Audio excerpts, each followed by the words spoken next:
অপরাধীদের সামনে আমলনামা যখন পেশ করা হবে, আহারে আপনি দেখবেন ওই আমলনামা দেখা অপরাধীরা দেখবেন ভয়ে থরথর করে কাঁপা শুরু করছে,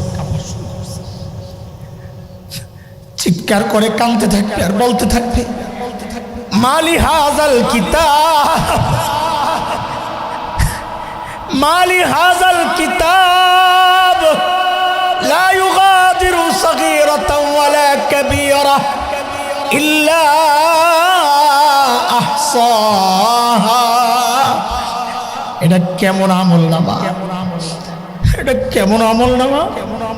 আমার একটা ছোট গুনাহ দেখি ছুটে নাই, একটা বড় গুনাহ দেখি ছুটে নাই, সব দেখে লেখা হয়ে গেছে। এখন আমার উপায় কি হবে? এখন আমি কেমনে বাঁচবো? চিৎকার করতে থাকবে, শুধু আওয়াজ আসবে আওয়াজ। এখন চিৎকার চেঁচামেচি করে কোনো লাভ নাই।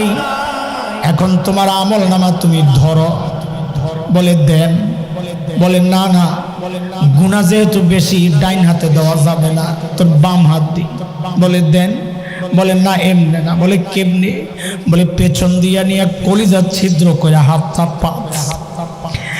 যেই পেছন দিয়া কলিজা ছিদ্র করে হাত পাতবে, যেই না আমলনামাটা রাখা হবে।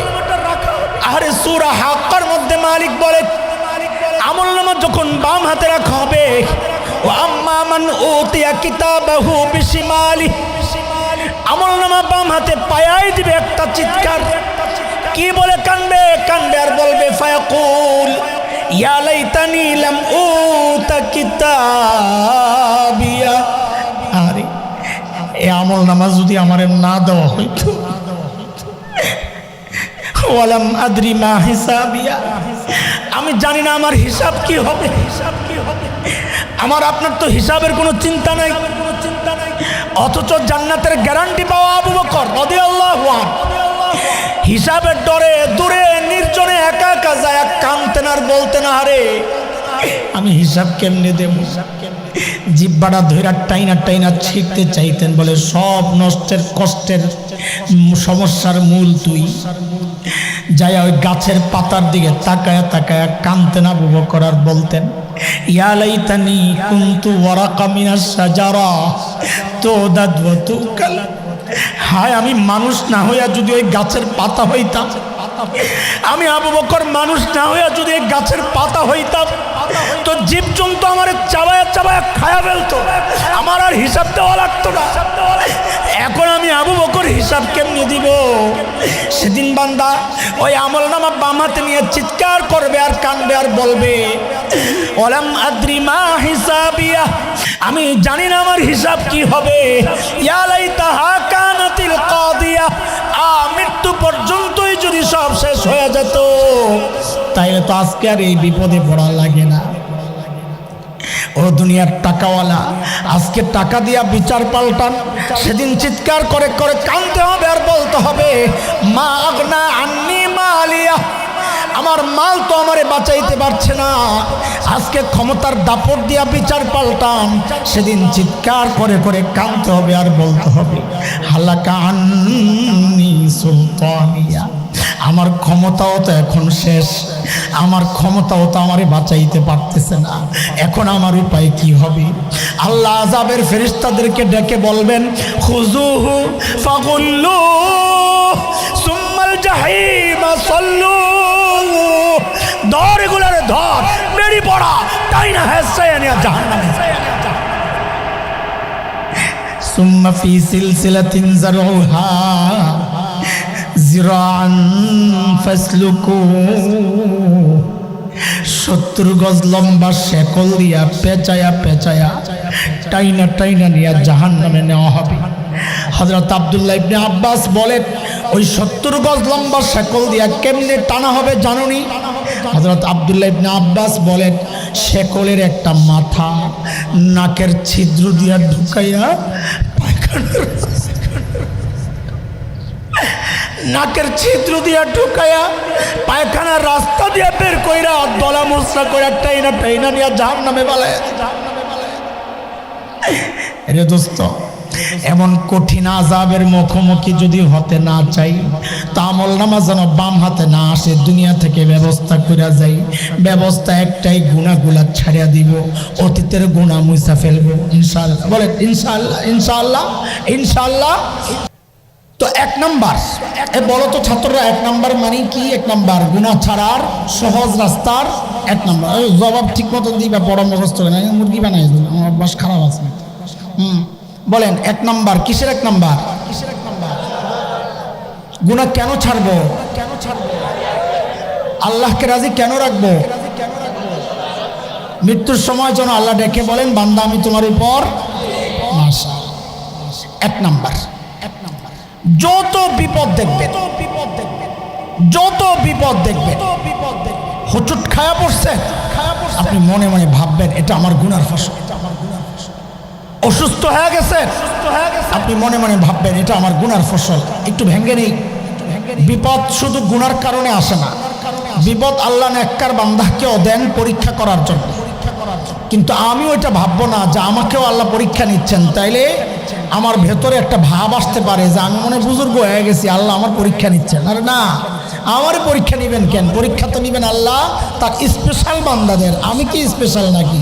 আমি পাপী বান্দা, আমারে আল্লাহ বিপদ দিচ্ছেন আমার গুনার কারণে। ব্যবসা মন্দা, আমি ভাববো আমার গুনার ফসল। সন্তান কথা শুনে না, আমি ভাববো আমার গুনার ফসল। বিবি কথা শুনে না, আমি ভাববো আমিও তো আমার মালিকের কথা শুনি না। কিন্তু আমাদের সমস্যা কি জানেন? আমরা এগুলা ভাবতে রাজি না। বিবি কথা শোনে না, দৌড়ায় আসছে হুজুরের কাছে, হুজুর আমার বউ কথা শোনে না। তোমার বউ কথা শোনে না, আমি কি করবো? আপনাকে হুজুর গো যেই কাম ওইটাই করবেন। আর কি কাম? একটা তাবিজ দেন। আম করে আল্লাহ বানাইছে আপনার করে তাবিজ দেওয়ার জন্য, তাই না? পানি পড়া দেওয়ার জন্য আর খতম আর জানাজা পড়ার জন্য। আরে তো হুজুর কারে বেটা তাবিজ দিয়া সব কাম হয় না। প্রত্যেকটা জিনিস জোড়া লাগার জন্য তৃতীয় একটা জিনিস আছে, আল্লাহ সেটা নির্ধারণ করে রাখছে। যেমন কাপড়ে কাপড়ে জোড়া লাগছে কি দিয়া? সুতা দিয়া। এখানে লোহায় কাজ হবে। এই কাঠে কাঠে জোড়া লাগছে কি দিয়া?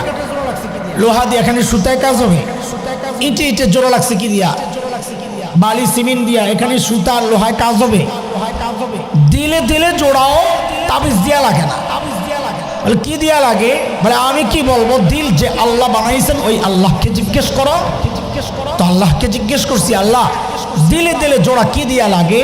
তো আল্লাহ সূরা মারিয়ামের মধ্যে জানায়া দিচ্ছেন, ইন্নাল্লাযীনা আমানু ওয়া আমিলুস সালিহাত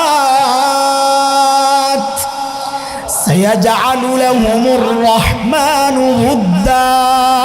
আল্লাহ বলেন, বান্দা তোর ঈমান ঠিক কর, আমল ঠিক কর, দিলে দিলে মোহাব্বত আমি আল্লাহ তৈরি করে। যেই হুজুর একটু বুঝাইছেন, এখন তো রাগ হয়ে গেছে। হুজুর আপনারা না বড় খারাপ, সব জায়গায় খালি ধর্মটাই না আনে। আছে এমন মানুষ এই সমাজে, আছে এমন মানুষ। সমস্যা হুজুরদের না, সমস্যা আপনার। আপনি মনে করেন ধর্ম মসজিদের জায়গা, ধর্মের কাম মাদ্রাসায়, সব জায়গায় ধর্মে আসবে কেন? এটা আপনার সমস্যা, এটা আলেমের সমস্যা না। আল্লাহ ধর্ম পাঠাইছেন সব জায়গার জন্যই। মসজিদেও ধর্ম চলবে, সংসদেও ধর্ম চলবে, সংসদ সচিবালয়, বাজার, মার্কেট, সব জায়গায় ধর্ম চলবে। এটা আপনার সমস্যা। মৌলবীদেরকে রাজপথে দেখলে আপনার মাথা খারাপ হয়ে যায়। হুজুরও মিছিল করে, হুজুরও, কারণ আপনি মনে করছেন হুজুরের কাম খালি আজান দেওয়া। এটা আপনার সমস্যাটা, হুজুরের সমস্যা। আল্লাহ ধর্ম পাঠাইছেন সব কিছু করার জন্য। কথা বলেন, আমি এমন অসম্পূর্ণ ধর্ম গ্রহণ করি নাই আলহামদুলিল্লাহ, যে ধর্ম আমাকে জীবন চলার কোনো জায়গায় দিক নির্দেশনা দেয় নাই। আমি তো এমন অসম্পূর্ণ ধর্ম গ্রহণ করি নাই আলহামদুলিল্লাহ। আমাদের ধর্ম টয়লেটে কিভাবে যেতে হয় সেটাও শিখেছে আলহামদুলিল্লাহ। যে হুজুর এই কথা কইছে, আমি তো আরো রাগ হয়ে গেছে। বেটায় লাগবো না আপনার ওই সমস্ত তাবিজ টাবিজ। তো হুজুর লাগে খাতির আছে, হুজুর ধরছে, এই তুই যে রাগ হয়ে যাস গা, কি করবি যাইয়া? কত বউ যেই জন্য রাগ হইছে ওইটা মিটাইয়া যাবো। কি জন্য রাগ হইছে? কই যে হিন্দি সিনেমার একটা সিরিয়ালে শাড়ি একটা দেখছে, ওটা দেখে পছন্দ হয়েছে, দেই না দেখেই তো এক সপ্তাহ দিন তরকারি মজা হয় না। কত 10,000 কয় লাগে, শাশুড়ির একটা দেবো 2 বছরের জন্য রাখবো। আমি আর আপনি যে টাকা দিয়ে দিল জয় করতে চাইবো, ওইটা আল্লাহ জানেন কিনা? কথা কয় না। আল্লাহ জানেন কি না? আল্লাহ জানি না কি বলতেছেন সূরা আনফালের মধ্যে। আর কি সুন্দর করে আল্লাহ বলে দিছেন। আল্লাহ বলেন তুই টাকা দিয়ে দিল জয় করবি? কয় টাকা রে? 10, 20, হাজার, লাখ, মিলিয়ন, বিলিয়ন, ট্রিলিয়ন, শোট সারা দুনিয়াও যদি খরচ করস, দিলে দিলে জোড়া লাগাইতে পারবি না। কারণ এটা টাকার কাজ না, এটা আমি আল্লাহর কাজ। কার কথা? আল্লাহ বলছেন وَأَلَّفَ بَيْنَ قُلُوبِهِمْ لَوْ أَنفَقْتَ مَا فِي الْأَرْضِ جَمِيعًا مَا أَلَّفْتَ بَيْنَ قُلُوبِهِمْ وَلَكِنَّ اللَّهَ أَلَّفَ بَيْنَهُمْ إِنَّهُ عَزِيزٌ حَكِيمٌ।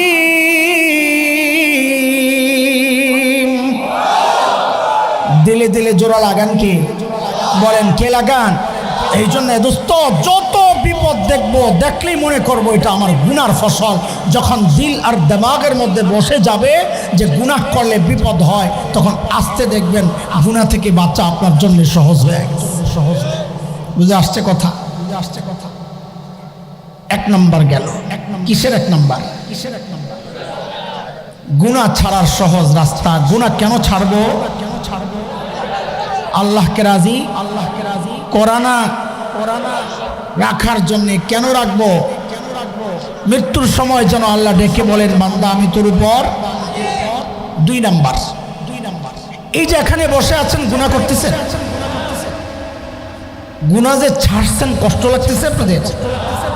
ওহো, তাইলে তো বোঝা গেল এখনো এমন কিছু আছে যার কারণে আমরা গুনাহ তো ছাড়ছি কিন্তু আমাদের কষ্ট লাগে না। কি সেটা? টিউবলাইট, এই সামিয়ানা আমাদের বড়রা ওইটাও বের করে দিয়েছেন যে এখানে যে বসছি গুনাহ যে ছাড়ছি কষ্ট লাগে না। কি এটা? সেটা হইল নেককাররা যখন একসাথে থাকে তখন গুনাহ ছেড়ে দেওয়া সহজ হয়ে যায়। এই জন্য দোস্ত বলি, আপনি শাইখুল হাদিস না মুহাদ্দিস, মুফতি না ইমাম না খতিব না পীর না ডাক্তার না ইঞ্জিনিয়ার না ব্যবসায়ী জানার দরকার নাই। আপনি যদি ইমানদার হয়ে থাকেন তো একজন আল্লাহওয়ালার সাথে যায় সম্পর্ক করেন। আল্লাহওয়ালার সাথে সম্পর্ক করলে, আল্লাহওয়ালাদের কাছে গেলে, নেককারদের সঙ্গে থাকলে গুনাহ ছেড়ে দেওয়া সহজ হয়ে যায়। এটা অনেকে বলে এটা অযৌক্তিক কথা, পীর মুরিদি এগুলো শুনলে অনেকের গা জ্বালা জ্বালা করে। হ্যাঁ করে, ওই যে দেওয়ানবাগিরে দেখে হ্যাঁ অভ্যস্ত। এই জন্য আল্লাহওয়ালা হক্কানি পীর মাশায়েখ আছে না? আছেন তো, তাদের কাছে গেলে গুনাহ ছাড়া সহজ হয়। কেন? আপনি যুক্তি দিয়েও বুঝেন, কোরআন হাদিস তো আছে। এই যে আমার মাথার টুপিটা আল্লাহওয়ালা না আল্লাহওয়ালার পোশাক? বলেন না। আমার এই লম্বা জামাটা আল্লাহওয়ালা না আল্লাহওয়ালার পোশাক? ও আমাদের কয়েক ভাইরে দেখছি পাগড়ি বেঁধে বইয়া রয়েছে। এই যে পাগড়ি, এই পাগড়িটা আল্লাহওয়ালা না আল্লাহওয়ালার পোশাক? হ্যাঁ বলেন না। আল্লাহওয়ালার পোশাক। তো এইবার বলেন, আপনারা কখনো দেখেছেন কাউকে এই পাগড়ি লাগাইয়া লম্বা জামা পইরা সিনেমা হলে ঢুকতেছে? দেন নাই? মাশাআল্লাহ। কেন? এই পাগড়ি আর এই লম্বা জামা তারে আটকায় দিছে। করস কি তুই এই পোশাক পইরা সিনেমা হলে যাওয়া? খেয়াল করেন, খেয়াল করেন, বড় সূক্ষ্ম বিষয়। আরে আপনি এখনো আল্লাহওয়ালার কাছে যান নাই, শুধুমাত্র আল্লাহওয়ালার পোশাকের সাথে লাগছেন, তাতে আপনার জন্য গুনাহ করা কঠিন হয়ে গেছে। তাইলে আল্লাহওয়ালার কাছে গেলে তো গুনাহ করা আপনার জন্য অসম্ভব হয়ে যাবে। কথা বুঝে আসছে কথা? হ্যাঁ, এই জন্য দোস্ত যে কোনো একজন আল্লাহওয়ালার সাথে সম্পর্ক রাখবো, নিজের দিলের সমস্যাগুলো বলবো, তিনি চিকিৎসা দিবেন, সেইভাবে চলবো, তো ইনশাল্লাহ দেখবো গুনাহ ছেড়ে দেওয়া আমাদের জন্য সহজ হয়ে গেছে। সহজ হয়ে গেছে। কয়টা গেল? আমি তাড়াতাড়ি করতেছি, শেষ দুইটা একটু সময় লাগবে এই জন্যে। বলেন কয়টা গেল? 1 নাম্বার, যত বিপদ দেখবো ভাববো কিসের ফসল। 2 নাম্বার, আল্লাহওয়ালার সোহবত। বলেন কি? এই 2টা চিকিৎসা গ্রহণ করলে কি উপকার হবে আমাদের জন্য? গুনাহ ছেড়ে দেওয়া সহজ হয়ে যাবে। গুনাহ কেন ছাড়বো? আল্লাহকে রাজি রাখার জন্য। আল্লাহকে রাজি কেন রাখবো? যেন মৃত্যুর সময় আল্লাহ ডেকে বলেন বান্দা আমি তোর উপর। চলেন। 3 নাম্বার। কিসের 3 নাম্বার? গুনাহ ছাড়ার সহজ রাস্তা আশা। দেখেন আমরা যখন কোনো বিল্ডিংয়ে ঢুকি, হসপিটালে ঢুকি, অথবা যে কোনো ভবনে, মার্কেটে ঢুকি, অনেক সময় লেখা থাকে এই ভবনটি, এই বিল্ডিংটি সিসি ক্যামেরা দ্বারা নিয়ন্ত্রিত, লেখা থাকে না? এই লেখাটা দেখলেই আমার মধ্যে একটা পরিবর্তন চলে আসে। তখন আমি সতর্ক হয়ে যাই চলার মধ্যে, বলার মধ্যে। কেন? কারণ আমি বুঝে গেছি যে আমাকে রেকর্ড করা হচ্ছে, দূর থেকে আমাকে কেউ ফলো করছে, আমার যে কোনো দোষ তার সামনে চলে যাবে। আমি সতর্ক হয়ে যাই। দোস্ত খেয়াল করেন, গুনাহ করার সময় খালি এই অনুভূতিটা দিল আর দিমাগের মধ্যে একবার যদি বসায়া নিতে পারে যে আমি যখন গুনাহ করি তো আল্লাহর লাগানো 1টা 2টা না, 8টা সিসি ক্যামেরা আমাকে চারদিক থেকে পাহারা দিচ্ছে। কয়টা সিসি ক্যামেরা বলেন? আমি সিসি ক্যামেরা বলেছি বুঝানোর জন্য। শরীয়তের ভাষা হচ্ছে সাক্ষী। আমার চারপাশে কয় সাক্ষী বলেন? কয় সাক্ষী? মনে রেখেন, এই 8 সাক্ষী আল্লাহর আদালতে আমাদের বিরুদ্ধে সাক্ষী দিবে। নাউজুবিল্লাহ। এই সাক্ষীগুলা মুখস্থ করে দিল আর দিমাগের মধ্যে বসান। তো গুনাহ করার সময় খালি চিন্তা করবেন, ও তাকায় রয়েছে এক সাক্ষী, ওই যে ওই পাশে আরেক সাক্ষী, ওই যে এদিকে আরেক সাক্ষী, চারদিক থেকে সাক্ষী আপনাকে ডাকতে থাকবে, এরে আল্লাহর বান্দা তুই যে গুনাহ করছিস আমি কিন্তু ছাড়বো না, আল্লাহর আদালতে কিন্তু তোর বিরুদ্ধে সাক্ষী দিয়ে দেব। সাক্ষী কয়টা? কোরআন হাদিসের যে সিরিয়াল, সেই সিরিয়াল ঠিক রেখে আমি বলবো না, আমি আপনাদের যেন মুখস্থ রাখা সহজ হয় সেইভাবে বলবো ইনশাআল্লাহ। নিচের থেকে উঠাইতে চাই, একদম নিচের থেকে। 1 নাম্বার সাক্ষী জমিন। বলেন, সবাই বলেন।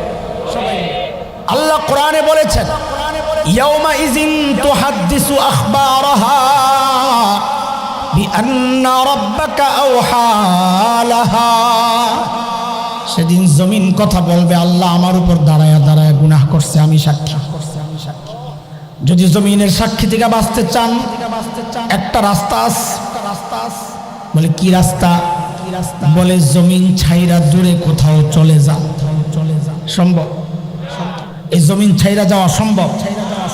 আল্লাহ বলেছেন সূরা রহমানের মধ্যে, ইয়া মাশারাল জিন্নি ওয়াল ইনস ইন ইসতাতা'তুম আন তানফুযু মিন আকতারিস সামাওয়াতি ওয়াল আরদ ফানফুযু লা তানফুযুনা ইল্লা বিসুলতান।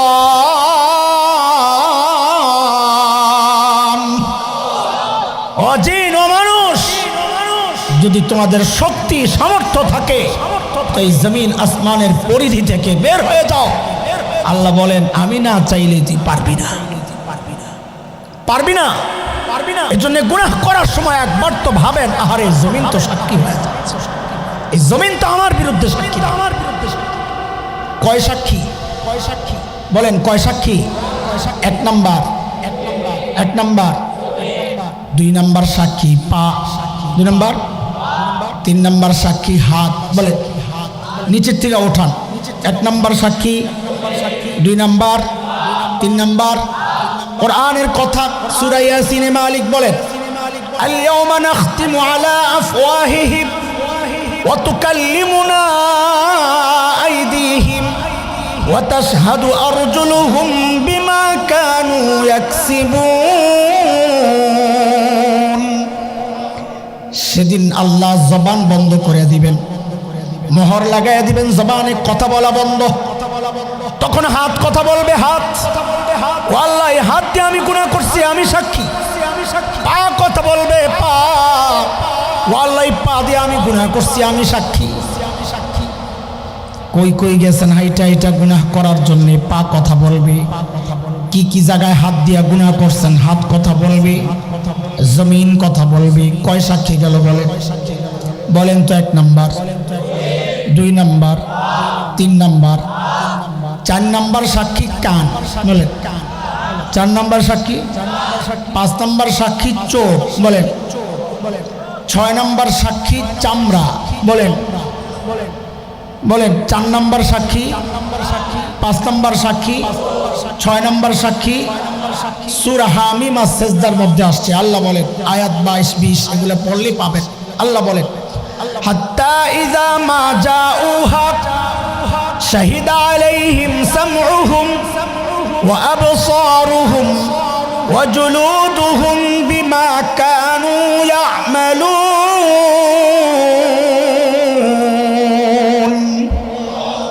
সেদিন কান সাক্ষী দিবে, চোখ সাক্ষী দিবে, চামড়া সাক্ষী দিবে। এরে যুবক ভাই আমার, অন্ধকার ঘরের মধ্যে একা একা যখন মোবাইলে গুনাহ করি, আমি তো মনে মনে চিন্তা করি দুনিয়ার কেউ তো দেখে না, মালিক যেন সেই আমাকে আর তোমাকে ডেকে ডেকে বলছেন, বান্দারে কারো দেখার তো দরকার নাই, যেই চোখ দিয়া তুই গুনাহ করতেছস ওই চোখ আমার কাছে তোর বিরুদ্ধে সাক্ষী দিবি।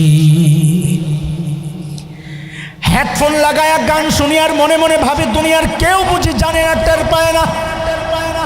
আল্লাহ যেন সেই আমাকে আর আপনাকে ডেকে ডেকে বলছেন, বান্দারে দুনিয়ার কারো জানার দরকার নাই, যে কান দিয়া তুই গুনাহ করতেছস ওই কানও তো আমার কাছে তোর বিরুদ্ধে সাক্ষী দিবে। তুই পালায়া যাবি কোথায়? চামড়া কথা বলবে, চামড়া মানুষ চামড়াকে জিজ্ঞেস করবে, রে চামড়া তোরে কত ঘষা মাজা কইরা যত্ন নিলাম, তুই আমার বিরুদ্ধে কেন সাক্ষী দিলি? ওয়াকালু লিজুলুদিহিম লিমা শাহিদতুম আলাইনা ক্বালু আনতাকানাল্লাহ ক্বালু আনতাকানাল্লাহুল্লাযী আনতাকা কুল্লা শাই। চামড়া কথা বলবে, চামড়া বলবে আমার কি দোষ যে আল্লাহ সব কিছুকে কথা বলার সামর্থ্য দিয়েছেন, ওই আল্লাহ আমাকেও কথা বলার শক্তি দিয়া তোমার বিরুদ্ধে সাক্ষী দেওয়ার হুকুম করেছেন, আমি করব কি? কয় সাক্ষী গেল বলে? মোট সাক্ষী কয়টা? 1 number, 2 number, 3 number, 4 number, 5, 6, 7 number সাক্ষী কিরামান কাতিবিন। এটা পরীক্ষা লই আপনাকে। কিরামান কোন কান্দে থাকে? ডাইন কান্দে। আর কাতিবিন থাকে বাম কান্দে। দেখছেন, আমি জিজ্ঞেস না করতাম আপনারা এই ভুলের মধ্যেই তো থাকতেন। কিরামান মানি হচ্ছে সম্মানিত, কাতিবিন মানি লেখক, লেখকগণ। তো কিরামান কাতিবিন কারো নাম না, টোটালটা মিললে অর্থ হয় সম্মানিত লেখকগণ। ডান পাশে যে থাকে সেও কিরামান কাতিবিন, বাম পাশে যারা থাকে তারাও কিরামান কাতিবিন। আমাদের এই সমাজে ভুল একটা চালু আছে যে কিরামান ডান কান্দে, কাতিবিন বাম কান্দে। কথাটা বুঝে আসছেনি আপনাকে? এই ভুল আর করা যাবে না, ঠিক আছে না? ইনশাআল্লাহ। না বললে কোত্থেকে জানবেন? শরম পায়েন না, জানার মধ্যে কোনো শরম নাই, না জানার মধ্যে শরম। এতদিন জানি নাই, এটা শরম। এখন জানলাম, এটা গর্ব। আলহামদুলিল্লাহ, একটা সঠিক জিনিস জানতে পারলাম, ঠিক আছে? ওয়া ইন্না আলাইকুম লাহাফিজিন কিরামান কাতিবিন ইয়ালামুনা মা তাফআলুন।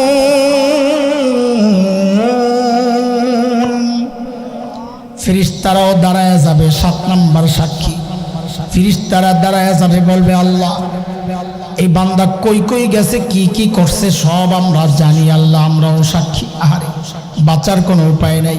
কয় সাক্ষী গেল বলে? জোরে, তাড়াতাড়ি তাড়াতাড়ি। সাক্ষী মোট কয়টা? শোনায়া দেন তো। 7টা। 1 number, 2 number, 3 number, 4 number, 5 number, 6 number, 7 number, 8 number হইল আসল সাক্ষী। 8 নাম্বার আসল সাক্ষী। দেখেন, কোরআন হাদিস এটাকে আসল সাক্ষী বলা হয় না। তো আপনি বলেন কেন? কোরআন হাদিসের বলার ঢং দেখা আমার কাছে মনে হয়েছে, আমি খেয়াল করছি, সবগুলো সাক্ষী বলার সময় আল্লাহর বলার ঢং ছিল একরকম, কিন্তু যেই দেখলাম এই সাক্ষী আয়া পড়ছে, এখন দেখি যে আল্লাহর বলার ঢং পাল্টায় গেছে। সেই সাক্ষীটা হচ্ছে প্রত্যেকের আমল নামা। সেই সাক্ষী কি? বলেন সেই সাক্ষী কি? প্রত্যেকের আমল নামা বলার সময় দেখলাম আল্লাহ খুব কঠোর হয়ে গেলেন, বলার ধরন পাল্টায় গেছে।